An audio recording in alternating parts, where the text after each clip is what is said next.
Hi, I'm Sharon Elaine with Sharon Elaine Accessories. You're watching Taking It to the Streets with Sharon Harper.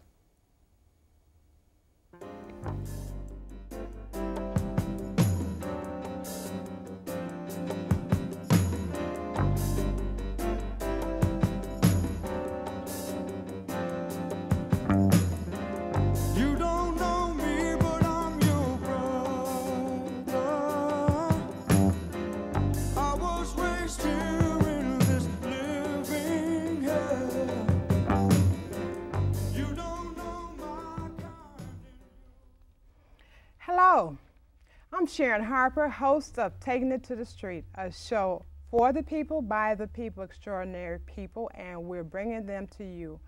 And my guest today is Aurora, and I want to welcome you to my show. And the reason why I have her on is because I want her to talk to us about a book she wrote called Aurora, the Ebony Princess, and she is also working on a screenplay called Elixir. If I mispronounce it, she'll correct me. But I want to bring her on to talk because I know a lot of people are now getting into writing and publishing, and I think she has a lot of information that you will find to be useful for you in the event you're trying to, write a book, or when I say write a book and self-publish it, or writing a screenplay. So I want to thank you. First, tell us a little bit about yourself. Where are you from? I'm from Chicago, Illinois. I grew up pretty much on the west side most of my life. Okay. Let's see. My mother first came to Chicago. We lived where the Bull Stadium is now, then we moved further west. Finally, we ended up further north, though. But I've been here mostly all my life.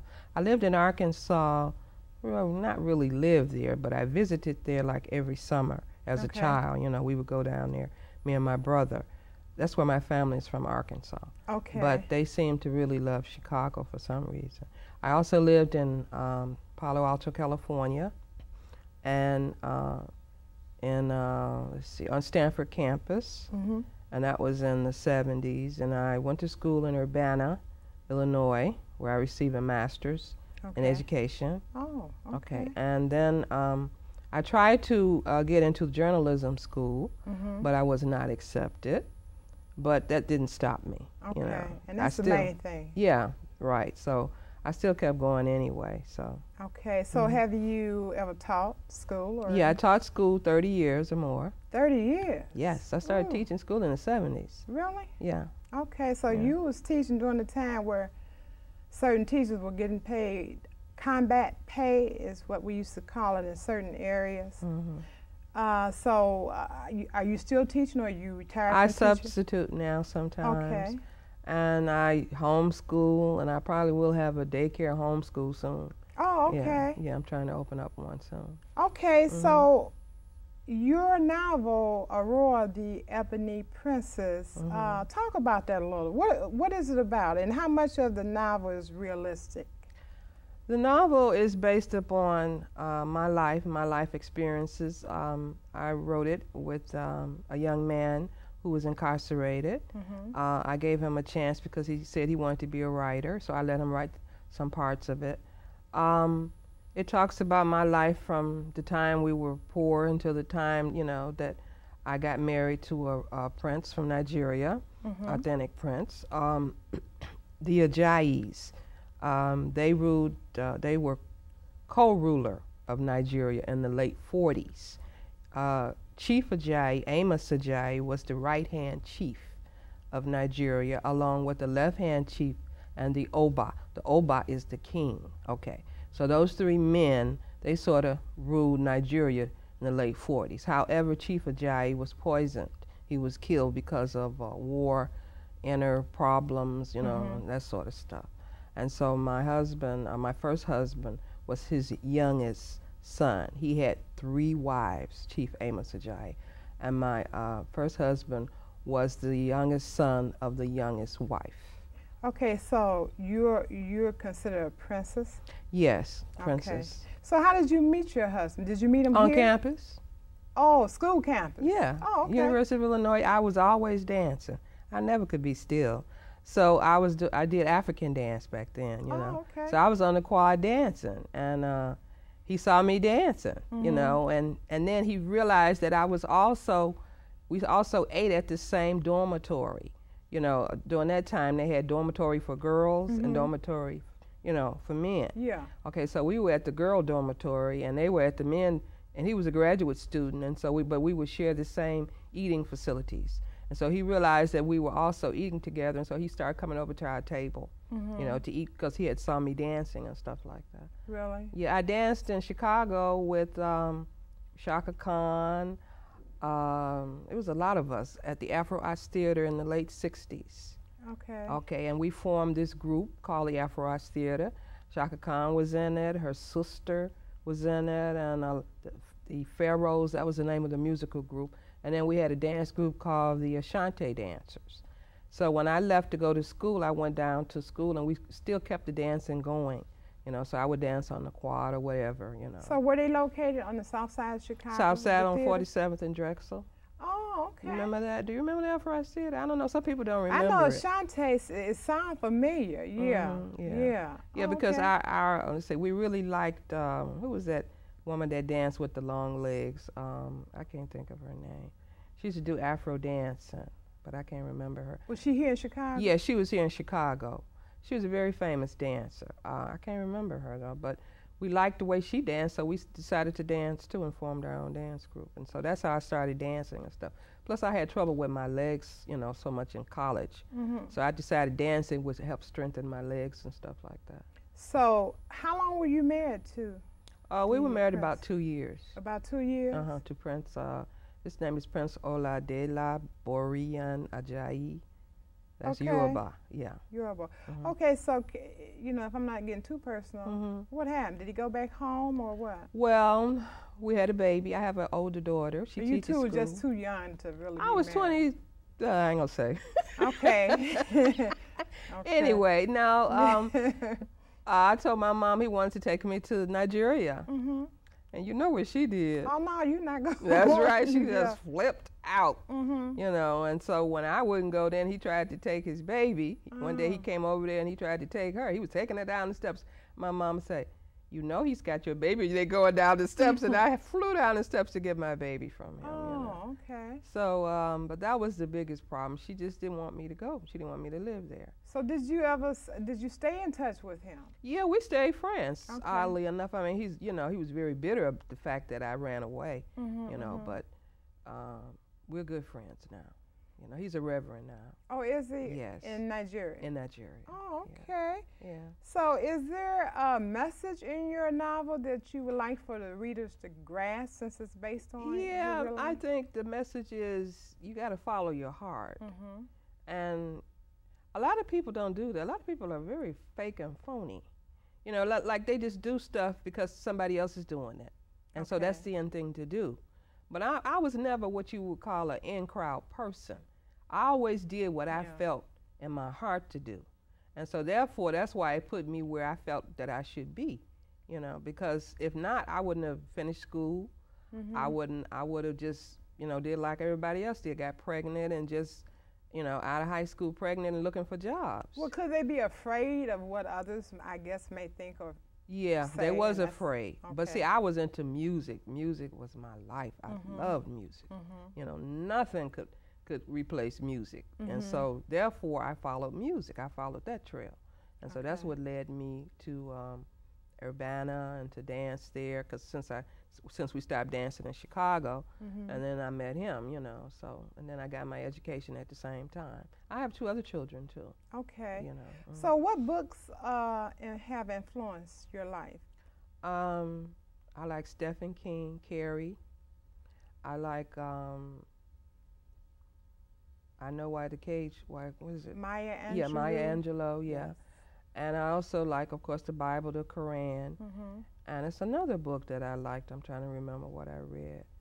Oh, The Spook Who Sat by the Door. Okay. I love that book. I don't know why. But I just, you know, it was so interesting, and it was never a dull moment in the book. And it showed a lot about what really was going on around that time. You know, I think that was what, in the 70s and stuff that was happening, yeah. And they made that into a movie. This book was set by the door. Well, if you could choose, what writer would you consider to be a mentor to you? Let's see. I don't know. Probably Shakespeare. Oh, you're a Shakespearean, huh? Yeah. You like Shakespeare? I loved Shakespeare. Really? Yeah, I mean, I didn't pay attention in class until we did Shakespeare. Really? Then after that, I was hooked. You know, Shakespeare. I mean, I must have read all Shakespeare. Really? Yeah. So what author, what type of books are you reading now? What author impresses you now? Now I read just about everything. You know, I even go online and find stuff. My eyes are bad now. They're not like they used to be, but when I can do some reading, I like Sidney Sheldon. I like, there's a lot of black writers I like too. Like I like the one who, Toni Morrison, I like her. You know, she's real good. Right. I also like my mother. She really got me started because when we were growing up, she couldn't spell, but she was always trying to write her thoughts down on paper. And it was so funny to me. You know how, you know, children see their mom, you know. She said, this is the story of our lives. And then she would start writing how she felt and what happened to her, and, you know, her history. And so I would help her write it. And so I said, well, Mom, you writing and you much older and you can't even spell. I said, so maybe I should start writing too. She said, you should. You should keep all your thoughts down on paper. Do you feel that there has been a big boom in African Americans reading? I hope so, because we love music, we listen, but we don't necessarily read. After teaching school 30 years, I figured that out. Most of the kids started reading because it was phonics, because they could do the sounds. You know, they like sounds, you know, they like music, they like to hear. Yeah. You know, so there are a lot of black writers now, and a lot of stuff is online now, and you know, this is a new technical age. People have to learn things. You have to know how to do computers. You have to keep up, you know, so black people have to learn how to read. So can we say there are more African Americans reading nowadays, or? Yeah, because there are more African Americans. Okay. You know, so, you know, society now is that you have to read. You know, remember it was against the law to teach black people to read? Yeah. Well, so now we're on the flip side. Okay. You know, we're learning to read. We have to read. We have no other choice. Right, right. I know you mentioned about the phonics part of it, and being in the teaching arena. Do you believe or feel that probably more children would read if it was presented to them in a, I guess, do I want to say hip-hop manner? And the reason why I'm saying this, I was visiting some relatives of mine over the holiday season, and it amazes me about the kids. I think the youngest one was 2 years old. The oldest one was like 9, and it was watching the music video. My mouth just dropped open. Every last one of the kids, well, I expect the older one to know, but even the 2-year-old, a 2-year-old knew the words to the song? I mean, they was just singing and singing. I said to myself, now, they can sing these songs. Right. How come they can't do the same thing in school, you know, when it comes to learning? I don't know. I guess to me, it's called collective psych. Okay. They listen, and so many of them listen, and so much of the music is constantly played in their ear that they pick it up eventually. You know, it don't matter. They could be 2 years old, but they still, you know, what is it? We like to view things and hear stuff, you know, in our society. So that's what that is. You know, they're seeing it and they're hearing it. So yeah, you know. But we still have so many people who are going through school nowadays, and they still can't read. They don't present it. They present it in a white culture, and black people have their own culture. Whether it's not nice or nice or whatever. And so when you learn reading, they don't present it in the same way. You understand what I'm trying to say? In other words, I'm going to teach you how to read, but I'm going to teach you a white way to read. You know, so you got, and because society is really white. This is what they're saying to them. So therefore, they just throw that away. They say, okay, well, I ain't gonna learn how to read then. I'm not interested. It ain't about me. It ain't about my culture. So why should I learn? Yeah. You see what I'm saying? That's why you notice in the last, 15, 20 years, they started putting all black people in the book. You know, I remember when I was growing up, it was always a white person in the book. You know, it was always white people in the book. So now it's black people in books, you know. So it's a little more interesting to them. And they ought to be learning about Africa. Like when I try to tell them about Nigeria, I do workshops with children too, you know. I teach them about Africa. I tell them about, you know, like what I was saying about the 3 wives polygamy and all that sort of stuff. And they find it very intriguing. But if you think they're going to sit down and read that in the book, no, they just not going to do that. They're just not interested. Yeah. You know, so it depends on our presentation to them. How do we reach them? You know, you have to deal with their issues too. Because also in the book I talk about sexual assault, how it was sexual assault, and a lot of young people have that same problem. Yeah. And they cannot express themselves, they will not talk about it, they just sit there and they be in a daze. So do you think, because a lot of that is now coming out about what have happened to people in the past, once again, do you think that's because of the fear, or It's fear. don't want my neighbor or someone to know that this has happened to me? Yeah, both of those things, all the above, Okay. all the above. And so they can't perform in school, a lot of them don't. They drop out. All you have to do is just deal with the issue of what's wrong with them and get them to talk. But it's hard to get to, how we gonna know that they've been sexually assaulted or that there's a lot of domestic violence in their house? Unless they come to school with bruises all over them, you're not gonna know that. Yeah. You know, so unless they can talk about it, how you gonna know how to deal with them? Right, right. You know, it's like trying to put a Band-Aid on a cancer sore, you know. Yeah. You can't do that. You know, you have to really go deep into what is wrong. And, you know, so like when I do workshops, we talk about it. I usually do it with high schoolers because I figure they'll talk about it they're a little more open. Yeah. And so we were talking about it at one of these schools, and this kid say, well, you said if something go wrong or if you've been sexually assaulted, you say go tell the teacher or go tell the preacher. Then the kid said, well, what if the preacher and the teacher is the person that's sexually assaulting you? And I said, that is a very good question. Yeah. Very good question. Yeah. He said, then who do you go to? Right, right. I said, well, sometimes you might have to tell a friend, Yeah. you know, or tell your parents. I said, if your parents ain't the ones and the friends ain't the ones sexually assaulting you, then maybe you should tell them, you know, but you should talk about it. That's why we do, I have a show on CANTV too, the oral show, Rap, Rhyme, Arithmetic. We're trying to get them to be positive even though they may have been sexually assaulted or victims of domestic violence. So how did you come up with rap, rhyme, and arithmetic? Yeah. Because we like to do rap, we like rhymes, which is a lot of poetry. Yeah. And arithmetic is the businesses. You know, some people are good at starting their own businesses. Yeah. Anything that's positive.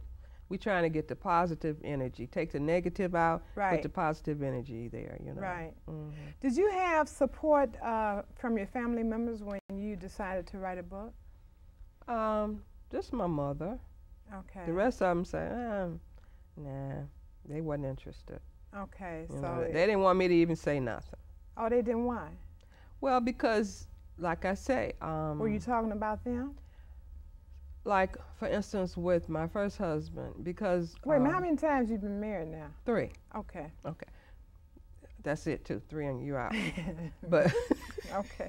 with my first husband, because his father was killed, you know, and he was poisoned, and so he doesn't like to talk about it in Nigeria. But I did write and tell him that I'm gonna talk a little bit about it. I say I'm not gonna go into detail about it, but I am gonna discuss it a little bit. So you know, was he all right with that? Yeah, he said okay, you know, because he all he would do was walk around with that in his heart, but he really wouldn't share it. Okay. You know, I said, well, you don't know. People might have something to say about that in a nice way. You know, Yeah. they might have a little sympathy for you because I mean, you know, that's something. Your father couldn't go on and continue being the chief because he was murdered. So therefore, you had to in other words, he had to encompass the rest of the family to help him get through school. I mean, he graduated from Stanford. Oh, That's a okay. doggone good school with a PhD in physics. Yeah.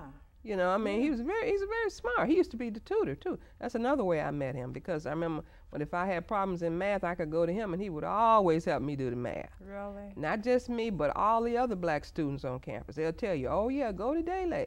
Daly will help you do that math, or he'll help you do your science, or he'll help you do physics, you know. And so we always liked him for that reason, because he was always helping us. Okay. You know. So. Now, can you talk a little bit about the screenplay? Oh, the screenplay, The Luxor? Yeah, it's based on the concept that friends should be friends. Proverbs 18, I think it's 18:24. They are friends who destroy each other, but a real friend sticks closer than a brother. And that is so true. Yeah. That is so true. And it's about these two guys who grew up in college. They're both white, though, but that doesn't make any difference. And one destroyed the other. At least he tried to. Okay. And you would have thought they would have been good friends, and maybe he would, you know, help the other one get by, but he really didn't. So what motivated you to decide to write a screenplay? Well, actually, I had first started putting it into a book form, but I said, no, this is really more of a movie. You know, sometimes you be writing and you say, and then you have to figure out, is this a movie or is this a novel? Because sometimes it could be a movie, you know, and so then when you try to present it as a novel, nothing clicks with it. Okay. So then you present it as a screenplay, and voila, there it is, you know. So that's the way it was with this book. Elux is from another, I love science fiction, so he's an alien from another world, you know. So he came to the United States around the time 9/11. And all he saw was disaster. He said, oh my God, I came here to visit this world and they're destroying it. So he invented this device to replace everything that was destroyed. In other words, the device could replace matter or whatever, molecules, you know, it replaces the molecules. It can also replace anything, you know, and whatever, in other words, whatever you want to do with the device, it'll do that. And he created 3 of them, one for the United States, Russia, and one for Japan. Okay. Talk a little bit about, because you self-published your book, Aurora, the Ebony Princess, right? Tell us a little bit about self-publishing. With self-publishing... And what would be some of the pros and cons of self-publishing? Well, some of the pros to publish, if you go print on demand, okay, that's, you know, like if you go to some of those online printers. And they say, we're just going to publish the book according to how many people want the book. In other words, if 10 people say, okay, I'm going to buy this book, then we're going to print up 10 copies. Okay. And if 100 people say, okay, we're going to buy this book, then we're going to print up 100 copies. Otherwise, we're not going to print up anything. However, they have it so now, it's so popular now that you can actually get the books put into Borders, Barnes and Nobles, and other bookstores. So then if you go in the bookstore and you don't see the book, all you got to do is go to customer service and say, I want this book. It's a print-on-demand book. Can you give me this book? Can you order this book for me? And they will order it for you, and you might have it within maybe 5 days or less. Oh, okay. So that's the good part about print-on-demand. Now, the downside of the whole thing is, if you are not the type of person that have patience and know how to take over stuff and run stuff, it's not going to work for you. Because how are they going to know that the book is there unless you have a way of presenting the book to the public? In other words, if you don't have some type of media coverage, if you don't have ways of advertising, if you're not a social animal, you know, your book is not going to get out there. Some people have, they go to church gatherings and say, oh, they tell the members of their church, I done wrote this book. Would you all like to have a book signing? And they say, yeah, and then they invite church members, and then they get, you know, they get people that way. That's one way to do it. Or you can go to the library, you can put it in the library and have book signings at the library, you know. Or you can do parties and have book signings at parties. That's just a simple way that everybody deals with it. But most people have to go on television, on radio, they have to put ads in it, you know. It's not easy to do. It really isn't. And unless you're going to write, like I say, write a screenplay, put it into a movie form, you're not gonna make very much money with it. Really? No. Okay. You're not. But I mean, could it be that maybe that might not necessarily be the intent? I think I heard a person said, I think one of the reasons why they wrote a book was because they figure after they're gone, that book will still be there. You know, when I guess, I don't know. But my thing is, how you gonna get a person to read the book? I know, but I guess, you know, we figure everybody is not going to be one of those authors who's fortunate enough to be on Oprah's show where that's an automatic million probably. But it's just something that they have to say and they feel will make good reading for other people.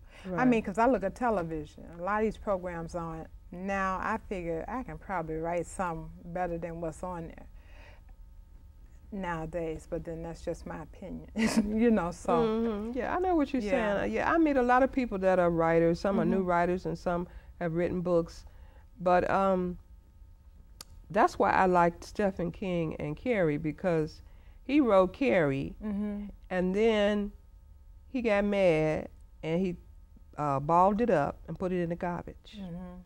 His wife came home and saw the balled up paper in the garbage. She took it out the garbage and she read it.